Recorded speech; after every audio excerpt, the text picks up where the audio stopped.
থেকে যাচ্ছি, দেখতে পাচ্ছ এই যে আমি, আমার ভাই, এই এই দেখো রে, আমার ছেলে আর আমার বর, ওই দেখো আমার বর।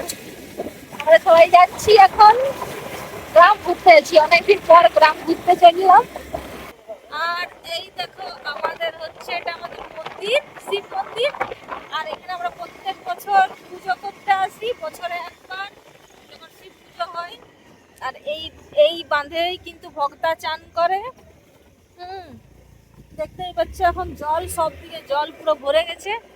আর সবাই কি সুন্দর স্নান করছে, দেখে মনে হচ্ছে একটু স্নান করি আমরাও। দেখতে পাচ্ছ বন্ধুরা, তো নিজের গ্রাম এলাম মানে ছোটবেলার দিন মনে পড়ে গেল, যে আগে বাবাদের সাথে আসতাম। এই দেখো মাছ ধরছে, দেখছো ওই বুড়ো দিদিমাটা মাছ ধরছে। আর এই বাচ্চাগুলো দেখো কি সুন্দর খেলা করছে। কি খেলছিস রে তোরা? গুলি খেলছে ওরা, গুলি। এই রাস্তাটা দিয়ে আমরা অনেকবার এসেছি বলো, সেই যখন পরীক্ষা দিতে যাই। দেখো ভেড়া, আমাদের এইখানে গ্রামের ভেড়াগুলো, গরু দেখো, গরু চড়ছে। সত্যি এই এই ভিউ গুলা না মানে একটা স্মৃতির মতো।